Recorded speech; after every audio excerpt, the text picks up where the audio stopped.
This is Trend Following Radio, where great thinking comes alive. Nobel Prize winners, legendary traders, best-selling authors, and the pros that know what drive us irrational human beings. I am your host, Michael Covel.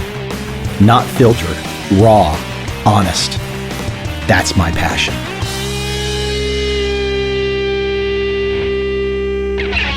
Today on the show, I have Mark Broadie. He's the Carson Family Professor of Business and Vice Dean at the Columbia Business School.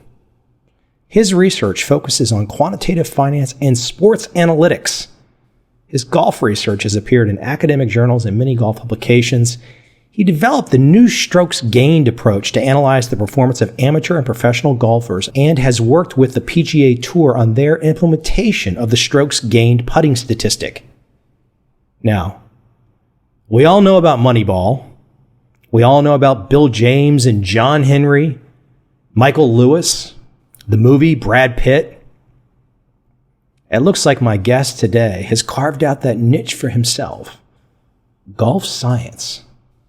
No one else is there. I really look forward to this conversation. I'm not a huge golf guy, other than occasionally watching on TV, and I don't really play.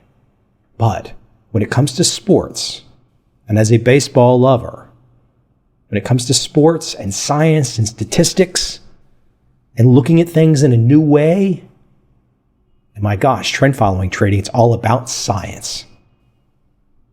I hope you enjoyed this conversation.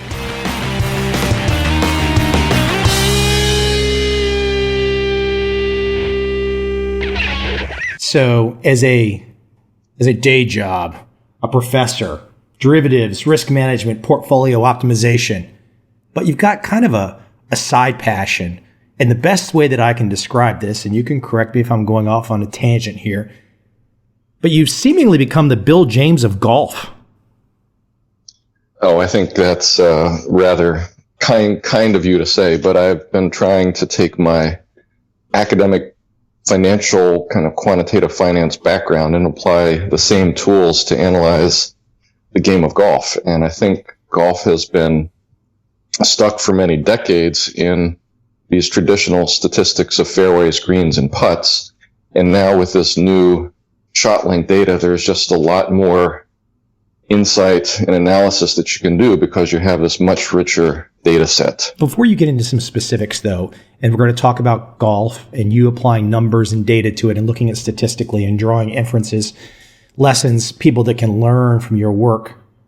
Were you inspired by, for example, a Bill James or some of the Moneyball stuff, or were you independent? I mean, you could not have obviously missed all this kind of stuff, but talk about your idea of connecting your work, your finance work, to the sport of golf and maybe some of the other sports that has been accomplished in.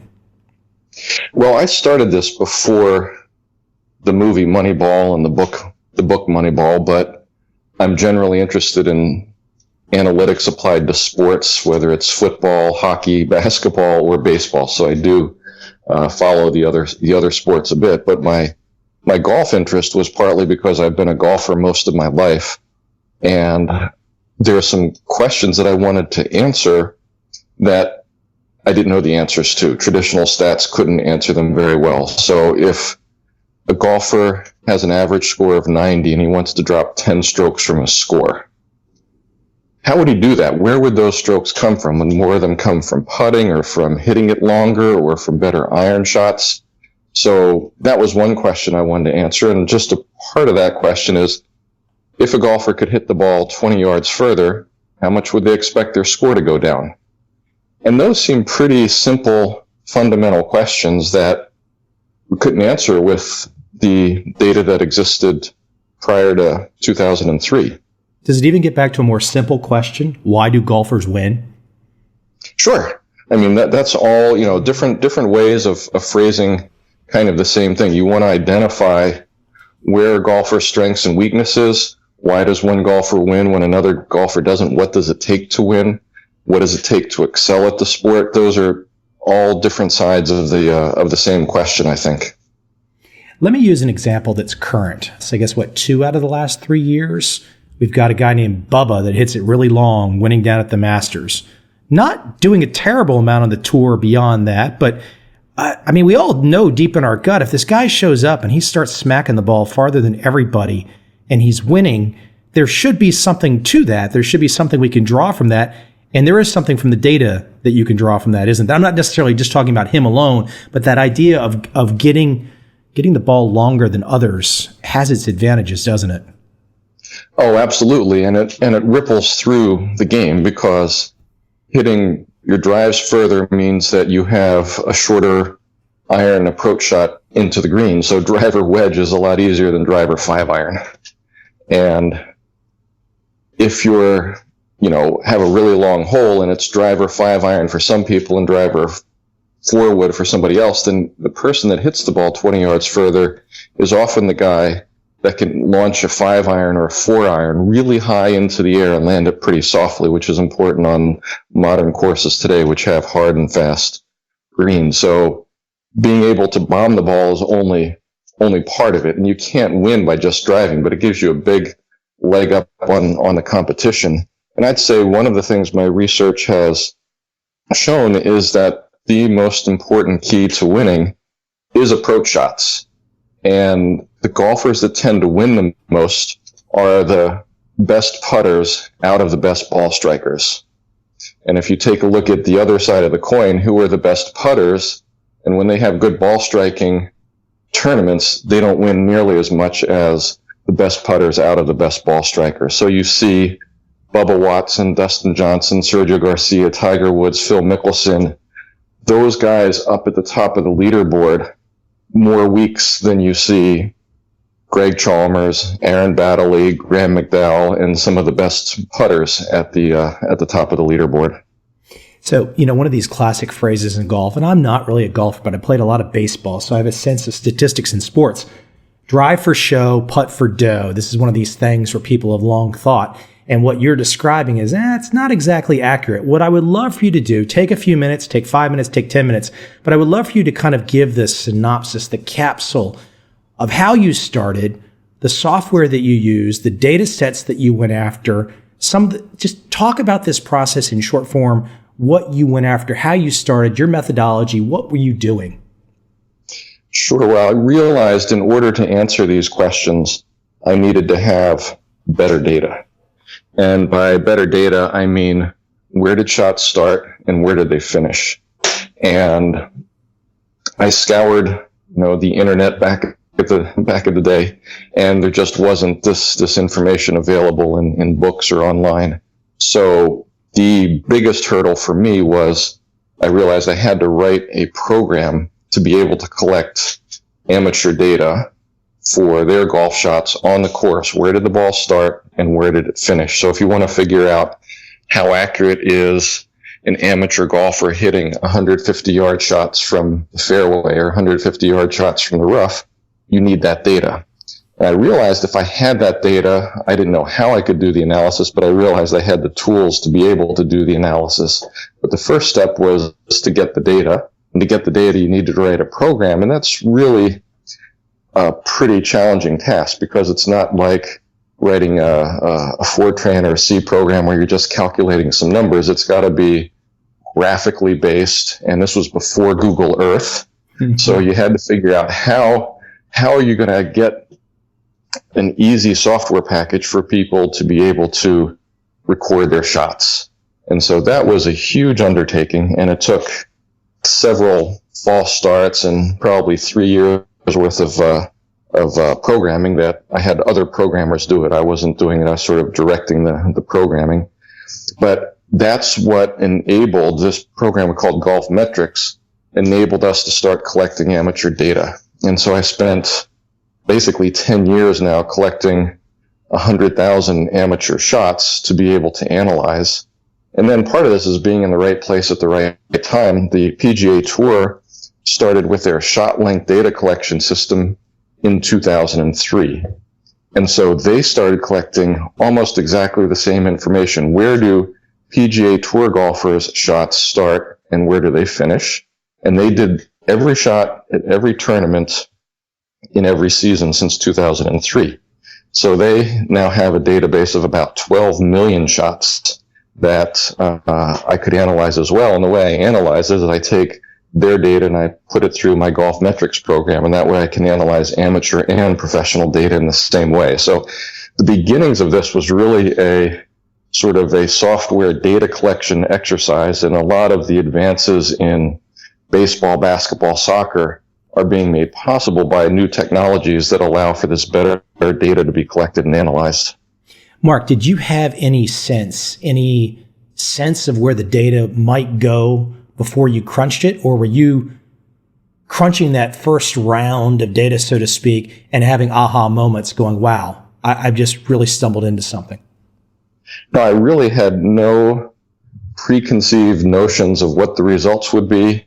And beyond the questions that I was mentioning, I didn't know what the results would be. So hitting the ball 20 yards further, how much is that going to drop your score?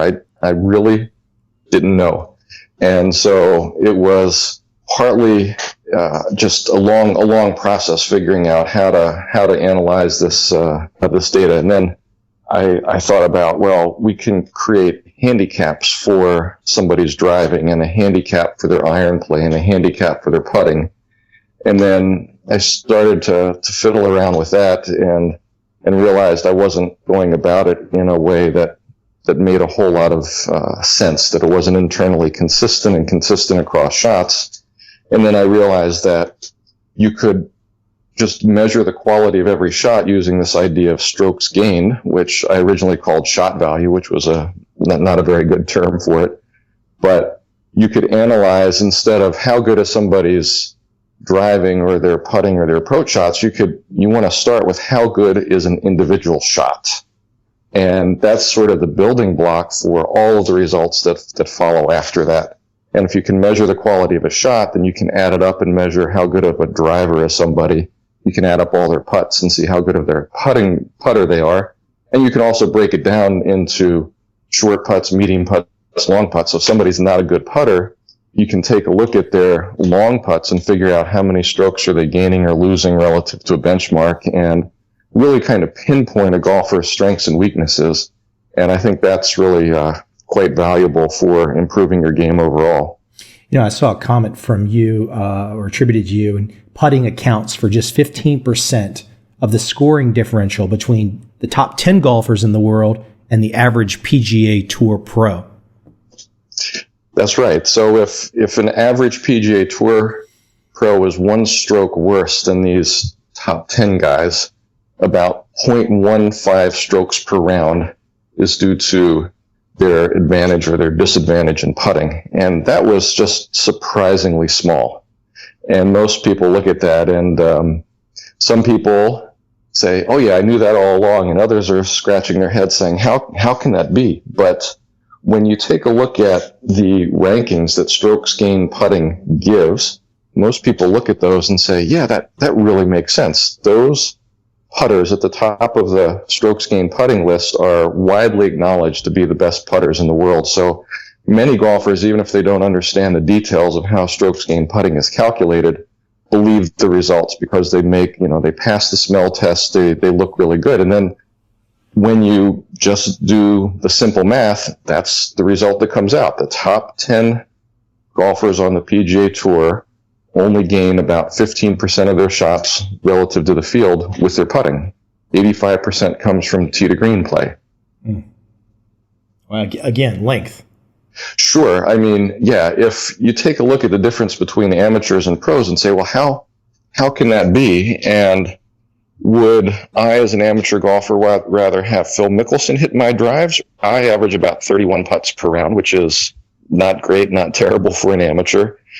The typical tour pro averages about 29 putts per round. So strokes gained is a little bit more accurate in that it adjusts for distances, but roughly 2 strokes of the difference between me and Phil Mickelson is on putting. All of the rest of the strokes are from other things. And why does that make sense? Well, PGA Tour golfers hit the ball about 70 yards further, 50 to 70 yards further on every time they take out the driver. PGA Tour pros in 2 shots are on or near most par 5s in 2. Whereas amateur golfers are generally lucky if they're having a good hole, if they can get the ball in a par 5 in 3 shots. So I don't think it's, in hindsight, I don't think it's that surprising that length and distance matter so much, because, 50 yards in each drive times 14 tee shots on par 4s and 5s is a lot of ground that amateurs have to make up with their other shots.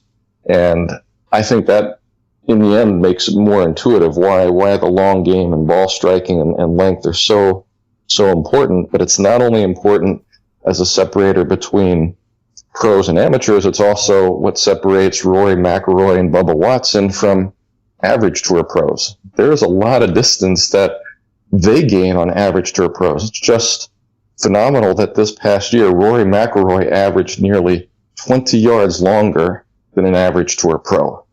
And given that an average tour pro is nearly 50 or 70 yards longer than an amateur, it's just mind-boggling how much of an advantage that distance brings. I quickly in my mind, and maybe I'm going out on a limb here, but I look at baseball and I look at something, and I've been a fan of the Red Sox for years, and I look at some of the sluggers they've had in their World Series victories in the last 10 so years, from Ortiz to Manny Ramirez, and these are guys that can just smack the ball out of the park. Now, obviously, Derek Jeter's had a phenomenal career with the Yankees, but, mostly a doubles and singles guy. And I look at a guy like Ichiro in Seattle, a singles guy. I mean, there is something to be said for power. I mean, it's a separator. It really is a separator, and regardless of the sport that you play. Sure. And in baseball, of course, one of the things that is the kind of sabermetrics, Moneyball kind of revolution that's been well documented is it's not just batting average, it's not singles, but this combination of on base plus slugging percentage. So getting on base on a walk is nearly as good as getting on base on a hit. And then you want to count doubles, triples, and home runs more than just a single, a hit, right? So that's where slugging percentage comes in, and then you put the two together, on base plus slugging percentage, and it's really a better predictor of what value a hitter brings to a team. And because there's this direct link from hitting to scoring runs to winning baseball games to winning championships, that it all comes back to this on base plus slugging percentage. And, the story of Moneyball and the Oakland A's was sort of a financial arbitrage kind of thing where they had a low payroll, so they had to recruit talent and buy talent from the guys that were relatively cheap and sell the guys that were relatively expensive. And so they kind of bought players that maybe had low batting averages but high on base plus slugging percentage, and got rid of the people with high batting averages and relatively low on-base plus slugging percentage. And this sort of trade allowed them to build a team that was better and cheaper, and it worked very well for the Oakland Athletics and then for the Boston Red Sox when they sort of adopted this a few years later. And now if you take a look at free agent salaries, it's much more highly correlated to on-base plus slugging percentage. The baseball as teams and managers and as a sport has sort of adopted this Moneyball style of thinking because you'll be left behind if you don't. Yeah. I still think what's fascinating too is that the owner of the Boston Red Sox, John Henry, made his money to buy the team from a trading strategy that was predicated on taking a lot of small losses and getting big home runs in unforeseen trends, and ultimately very similar to the slugging plus on-base percentage that you're talking about. Yeah, there's many connections between sports analytics and business analytics and investing. And so this notion of identifying your strengths and weaknesses and improving those, or trading for undervalued players and selling overvalued players, it's very similar to what businessmen have to do in identifying talent and what investors have to do in identifying where to invest their money. So there's a lot of parallels between, I think, sports analytics and financial analytics. Missing more putts going for birdie than for par on putts of the same length. And your first thought is like, wow, okay, that's the psychological at play. Yeah, this was an interesting feature of golf that was kind of originally identified by Steve Evans, who's now the chief information officer at the PGA Tour, in a smaller analysis that was commissioned by Sports Illustrated in the late 1980s. And they started collecting some data on how professional golfers make putts from different distances. What is their percentage from 8 feet and what is their percentage from 15 feet? And one of the little side things that they noticed was that PGA Tour players made more birdie putts of the same length more par putts from the same length as they did birdie putts.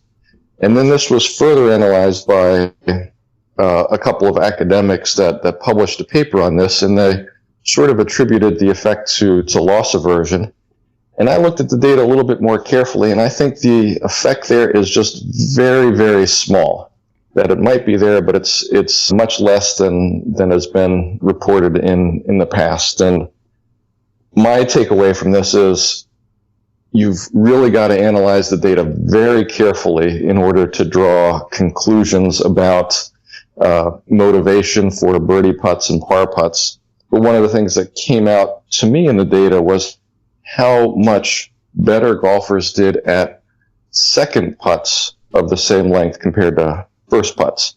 So if I have a 5-foot comebacker, or a PGA Tour pro has a 5-foot comebacker, so with a 5-foot second putt, they'll sink many more of those putts than 5-foot first putts.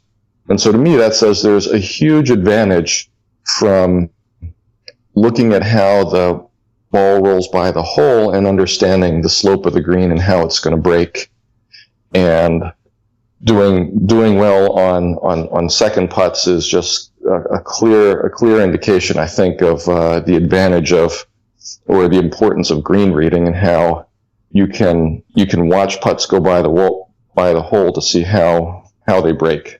You also have to be careful. I know somebody that knows the details of golf. You have to also adjust for whether a putt is uphill, downhill, or side hill when you're kind of making those drawing those conclusions. Terribly fascinating stuff. Let me go into one last issue that I wanted to touch with you that I think your work has given people some insights, and perhaps you can explain the conundrum and maybe perhaps explain what you've started to see in the data. And this is comparing, well, first off, it's really talking about the world golf rankings, I guess it'd be the official world golf rankings, and the idea of different professionals playing on different tours around the world and properly comparing them. And if I read this right now, we're not doing a very good job, or the methodology right now, the process to give these rankings is not doing the best of jobs. And you see some ways that could perhaps be fixed. Sure, and like I said, there's just so many parallels between sports and business and investing. When you're taking a look at company performance, you want to adjust things relative to how things are going with the competition, how things are going with the industry. And the same kind of statistical notion of controlling for all these other factors comes into play in golf when you want to measure performance and you want to control for the course and the weather conditions that golfers are playing under. And it turns out that can make a huge difference in somebody's performance.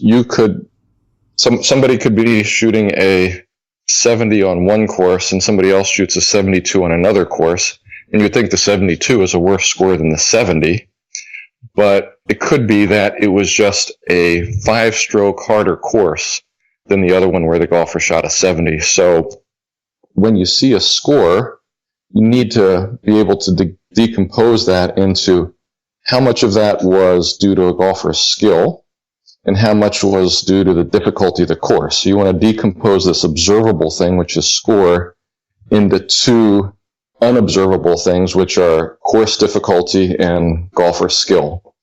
And that's what you need to do when you want to compare golfers playing in America versus Europe versus Asia versus Australia, and on different tours, the Nationwide Tour, the PGA Tour, Challenge Tour in Europe.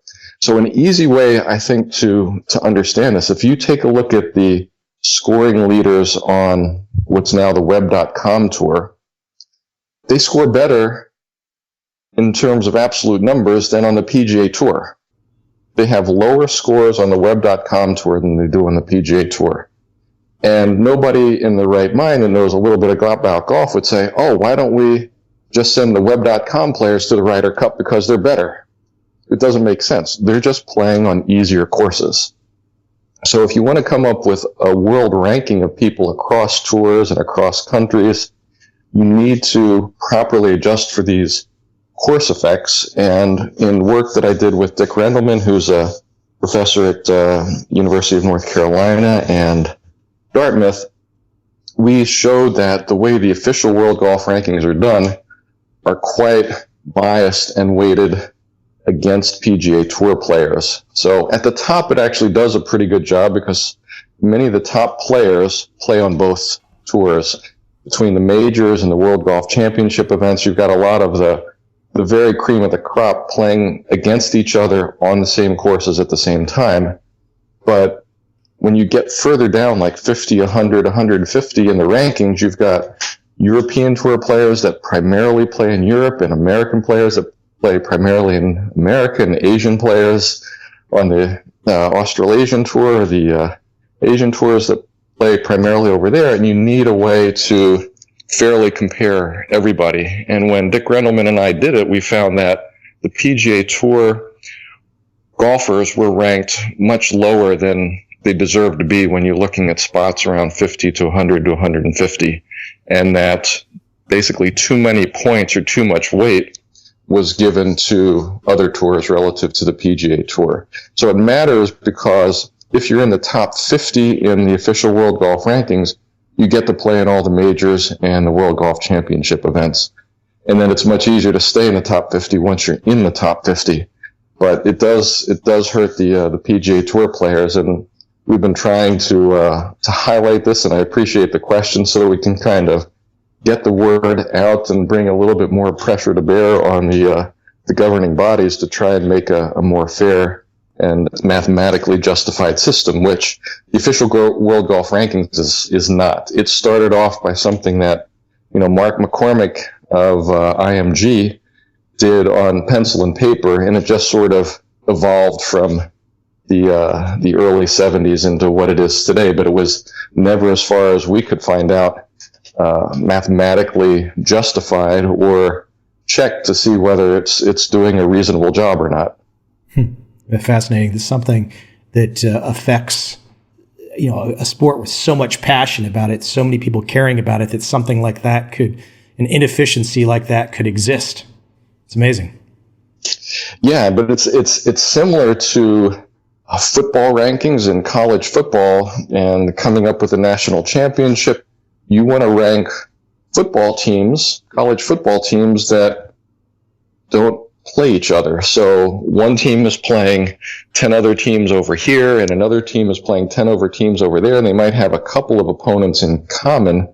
But if they're not playing each other all the time, then it's hard to compare different teams that are, have different strengths of schedules. And so the similar idea of ranking teams or ranking golfers in different sports comes down to how do you control for kind of these other factors. And that's where, math really comes into play. And I think it's great for me and other kind of mathematicians, statisticians, analytics people. It's this incredible play field that we have here to try and answer some of these questions a little bit better than they've been done in the past. You bring up the college football. I have to say, as a guy who went to Florida State and was still shocked when I got there and I saw the speed of the skill players and the size of the defensive linemen. And I think the simple heuristic for me was always, in the last 15 or 20 years, just eliminate the Big Ten from the talk of the national championship and let the guys in the South battle it out, and then we'll have a fair shot. But I think all those sports writers, they go to Big Ten schools that have boosted their schools in the last 20 years. That's a big part of the problem. Yeah. Many of these sports have become, big money's at stake with all the realignments of the conferences and the TV money and other things. That there's a lot of money at stake here. Absolutely, and absolutely. I think it's important to get it right because the fans really care about this, and if you have two systems, one which works better than the other, why not go with the better one?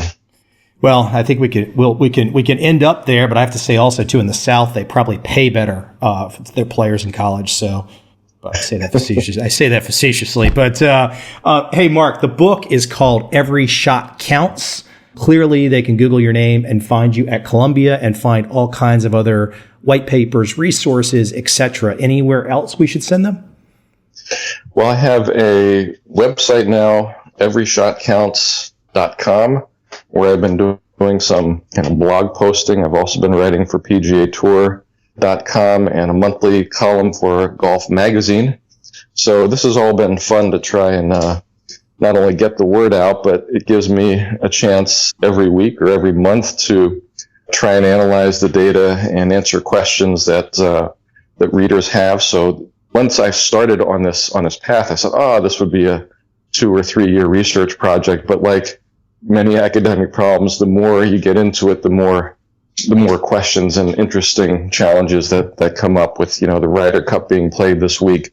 What's the best way to pair American players in order to maximize the chance of winning against Europe? They said so many fascinating questions that I think this is really just the beginning of a revolution in golf analytics, and it's similar in other sports, basketball, soccer, hockey, and others. So these are exciting times, I think. I don't know. I tell you what, I don't know how your day job is going to survive with this passion you have for golf. I don't know. We'll see. Oh, it's a lot of fun. So I'm having a great time. Hey, Mark, listen, I appreciate you coming on today, and thanks for sticking with me. We got our internet difficulties resolved and fun conversation. I thank you. Michael, it was a pleasure. I think. Thank you very much for having me on. Take care.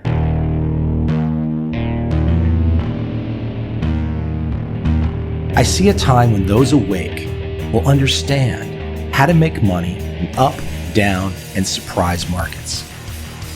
Whether new trader or experienced, college student or financial advisor, protecting against a crash or just trying to make a lot of money, trend following offers everyone an answer in uncertain times. To get started immediately, send me an email, michael@covel.com. I will send you the right trend following steps to take along with my free video. But if you want to buy and hold, trust the government and trust Wall Street, this is absolutely not for you.